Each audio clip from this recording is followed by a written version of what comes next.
সাহাবায়ে কেরাম যে সত্যের মাপকাঠি না, এই সংক্রান্ত আপনি নিজেই অনুধাবন করতে পারবেন, বুঝতে পারবেন। যদি আপনি কোরআন বুঝেন এবং হাদিস বুঝেন, তাহলে আপনি সরল তর্জমাতে আপনি বুঝতে পারেন যে সাহাবায়ে কেরাম সত্যের মাপকাঠি না। উনি যদি সত্যের মাপকাঠি হতো, তাহলে আল্লাহ তাআলা এখানে বলেছেন আতিউল্লাহ ওয়া আতিউর রাসূল উলিল আমরি মিনকুম। আতিউল্লাহ, আল্লাহ তাআলা আনুগত্য করো, ওয়া আতিউর রাসূল, এবং রাসূল সাল্লাল্লাহু আলাইহি ওয়াসাল্লামের আনুগত্য করো। তারপরে এখানে বলা হয়েছে ওয়া আতিউর রাসূল, এই কথাটা কি বলেছেন? না, বলে নাই। এই আয়াতের প্রতি আপনি একটু লক্ষ্য করেন যে আল্লাহ তাআলা বলছেন আতিউল্লাহ, তোমরা আল্লাহর আনুগত্য করো, ওয়া আতিউর রাসূল, এবং রাসূলের আনুগত্য করো, উলিল আমরি মিনকুম।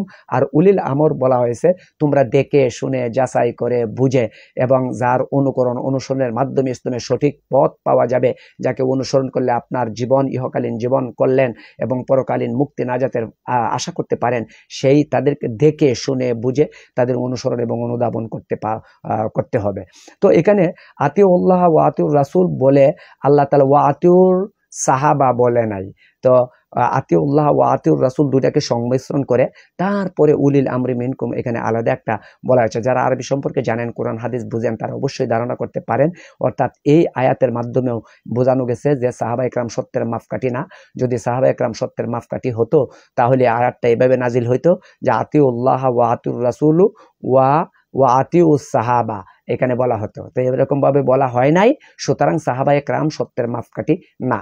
এইখানে আরেকটি হাদিস দ্বারা প্রমাণিত যে সাহাবায়ে কেরাম যে সত্যের মাপকাঠি না, এই সংক্রান্ত হাদিস দ্বারা প্রমাণিত। যেহেতু হাদিসটা যদি আপনারা জানেন, বিদায় হজ্জের ভাষণে বিশ্বনবী হযরত মুহাম্মদ সাল্লাল্লাহু আলাইহি ওয়াসাল্লাম সমস্ত সাহাবায়ে কেরামের সামনে বিদায় হজ্জের ভাষণে তিনি বলেছেন তারাকতু ফীকুম আমরাইন লান তাদিল্লু মা তামাসসাকতুম বিহিমা কিতাবুল্লাহি ওয়া সুন্নাতি রাসূলিল্লাহ।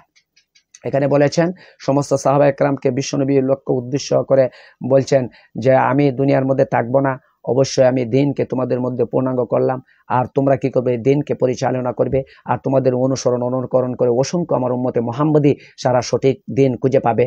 আর তোমরা কখনো পথভ্রষ্ট হবে না, তোমরা কখনো পথভ্রান্ত হবে না, তোমরা যতক্ষণ না পর্যন্ত আমি এই কিতাবটাকে আঁকড়ে ধরবে। এখানে বলেছেন যে তারাকতু ফীকুম আমরাইন, আমি তোমাদের মধ্যে দুটা জিনিস রেখে যাচ্ছি। এই দুটা জিনিস, তারাকতু ফীকুম আমরাইন, তোমাদের মধ্যে দুটা জিনিস রেখে যাচ্ছে, লান তাদিল্লু, তোমরা কখনো পথভ্রষ্ট হবে না। এখানে লান বলা হয়েছে কখনো না। লান তাকিদ বা নুন তাকিদ দর ফেলে মুস্তাকবিল মারুফ, আপনারা যারা গ্রামার সম্পর্কে জানেন, এখানে এই হাদিস দ্বারা এখানে বলা হয়েছে লান তাদিল্লু, কখনো পথভ্রষ্ট হবে না। হে আমার সাহাবায়ে কেরাম, তোমরা কখনো পথভ্রষ্ট হবে না। আমি তোমাদের মধ্যে দুটা জিনিস রেখে যাচ্ছি, যে দুটা জিনিস কি? কিতাবুল্লাহি ওয়া সুন্নাত রাসূলুল্লাহ, একটা হলো আল্লাহর কিতাব কোরআন এবং সুন্নাত রাসূলুল্লাহ, এবং দ্বিতীয় হলো হাদিস। এই কোরআন এবং হাদিসকে উল্লেখ করে বিশ্বনবী হযরত মুহাম্মদ সাল্লাল্লাহু আলাইহি ওয়াসাল্লাম বলেছেন।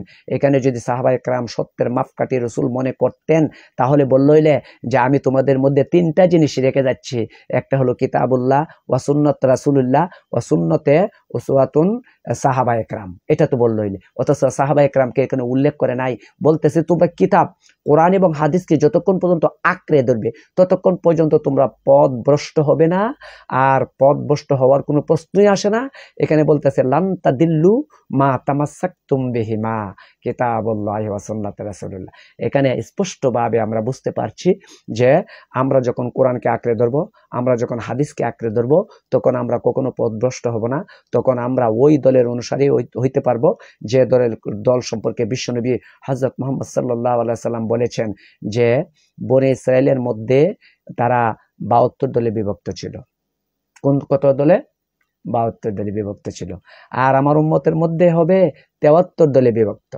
তারা ছিল 72 দলে বিভক্ত, আর আমার উম্মতের মধ্যে হবে 73 দলে বিভক্ত। 73 দলের বিভক্তর মধ্যে প্রতিটা 72টা দলে জাহান্নামে যাইব, আর একটা দল হবে জান্নাতি। সাহাবায়ে কেরাম প্রশ্ন করলেন, ইয়া রাসূলুল্লাহ, তাহলে জান্নাতি দল কোনটা? জান্নাতি দল কোনটা? তিনি বিশ্বনবী হযরত মুহাম্মদ সাল্লাল্লাহু আলাইহি ওয়াসাল্লাম বলেছেন, আমি আজকে যে সত্যের উপর অটল আছি, এই সত্যের উপর যে দলটা থাকবে, আমি যে হুকুমের প্রতি অটল আছি, আমি যে আল্লাহর আনুগত্যের মধ্যে অটল আছি, আমি যে এক নিরঙ্কুশ ক্ষমতার অধিকারী মহান আল্লাহ তাআলার আনুগত্য এবং আল্লাহ তাআলার বিধানকে আমি যেভাবে অনুসরণ করি, সেই অনুসরণের মাধ্যমে যে দলটা অনুসৃত হবে, সেই দলটা হবে জান্নাতি। যা বলা হয়েছে যে মা আনা আলাইহি ওয়া আসহাবিহি, আমি আছি যে মতের মধ্যে, এবং ওয়া আসহাবিহি, এবং আমার সাহাবায়ে কেরাম যে মতের মধ্যে আছে, এই দুইটা মতের মধ্যে যারা অনুসরণ করবে এবং পাকাপোক্তভাবে আঁকড়ে ধরবে, এই দলটা হবে জান্নাতি, আর পুরা 72টা দল হবে জাহান্নামী। তাহলে এখন বুঝেন যে কিয়ামতের আগে আল্লাহ তাআলার এই জমিনের মধ্যে অসংখ্য দল বিভক্ত হবে, সব দল এসে আপনাদের সামনে উপস্থাপন করবে আমরা হক, ওরা বলবে আমরা হক, ওরা বলবে আমরা হক, ওরা বলবে আমরা হক।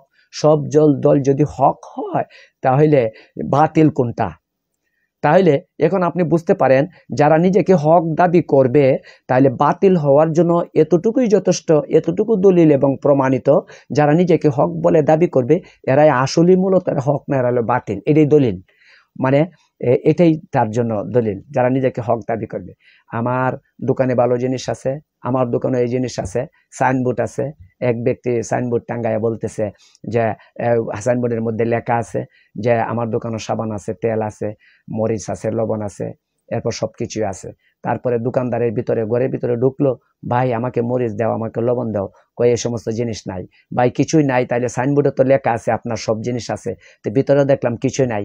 তখন উনি বলতেছে যে ভাই আমার বাপ দাদার আমার ওই সাইনবোর্ড টাঙ্গায় হয়ে গেছেন, তারা যে লেখছেন ওই সাইনবোর্ডের মধ্যে এই লেখাটা আমি মুছি নাই, এখন আমি বসে রয়েছি, কিন্তু আপনি লেখা দেখে আসছেন কিন্তু ভিতরে তো কিছুই নাই।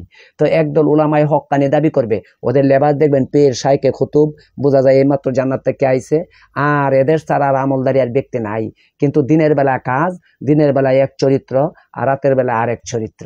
এদেরকে যাচাই এবং বাছাই করে কিছু সংখ্যক মানুষ, আমি যেটা বলতেছি কিছু সংখ্যক মানুষ এই ধরনের আছে যাদের লেবাস দেখলে আল্লাহওয়ালা মনে হয়, আর দিনের বেলা এক কাজ, রাতের বেলা আরেক কাজ। ওদের কথায় যদি আপনি বিশ্বাস করেন, বিভ্রান্তি হয়ে যান, তাহলে বলার কিছু নাই। আপনাকে ওমা ইয়াহদি বিহি ইলা সিরাতিম মুস্তাকিম, আল্লাহ তাআলা যাকে ইচ্ছা করে তাকে হেদায়েত পৌঁছায় দেয়, তার হাতে হেদায়েত একমাত্র আল্লাহর হাতে। আর আল্লাহ যদি হেদায়েত না দেয় তাহলে ওই ধরনের লেবাসদারি আর জান্নাতি পোশাক পরে আপনাকে সারাদিন বুঝাইলেও আপনি বুঝবেন না। কারণ বুঝবেন, কারণ আমি একটা কথা আছে যে বলে যে বিচার মানি গাই আমার, দুই ব্যক্তির মধ্যে দ্বন্দ্ব হয়েছিল, একটা গাবি আর কি, কার গাবি? উনি দাবি করতেছে আমার গাবি, উনি দাবি করে আমার গাবি। ওনার বলতেছে যে দুইজনে বলতেছে যে তোমরা কি বিচার মানো? হ্যাঁ মানি। তাহলে আমরা যা বলি তা উত্তর দিবা তো, মানে মানবা তো? বিচার মানবো, তবে গাইটা কিন্তু আমার হতে হবে, গাইটা কিন্তু আমার হতে হবে। তো এক শ্রেণীর মানুষ তদ্রুপ এমন ভাবে বের হয়েছে, তারা মনে করতেছে কোরআন মানো, হ্যাঁ কোরআন মানি। হাদিস মানো, হ্যাঁ হাদিস মানে, কিন্তু মতটা কিন্তু আমার হইতে হইব, আমার মতের অনুকূলে আয়াত থাকতে হইব, আমার মতের অনুকূলে হাদিস থাকতে হবে। ওদের মতের অনুকূলে যদি হাদিস এবং আয়াত থাকে ওইটাকে তারা মানে, আর যদি তার মতের বিপক্ষে যদি আয়াত চলে যায় এবং হাদিস চলে যায় মানতে রাজি না, তাহলে আপনারা মনে করেন কি তারা কি মুমিন, তারা কি মুসলমান? তারা কোরআন আয়াতকে বিকৃতি করে মানুষের কাছে পৌঁছে দেয়। এরপরে রাসূল সাল্লাল্লাহু আলাইহি ওয়াসাল্লাম এখানে বলেছেন, মান কাযাবা আলাইয়া মুতাআম্মিদান ফাকাদ মাকআদাহু মিনান নার। যে ব্যক্তি বিশ্বনবী হযরত মুহাম্মদ সাল্লাল্লাহু আলাইহি ওয়াসাল্লামের কথা বলে মানুষের কাছে প্রচার করলো, মানুষের কাছে পৌঁছে দিল, অথচ নিজেই জানে না, সে কি করলো? ফাকাদ মাকআদাহু মিনান নার। আল্লাহ তাআলা এখানে নির্দিষ্ট করেছেন তাদের জাহান্নামের আগুন অনিবার্য।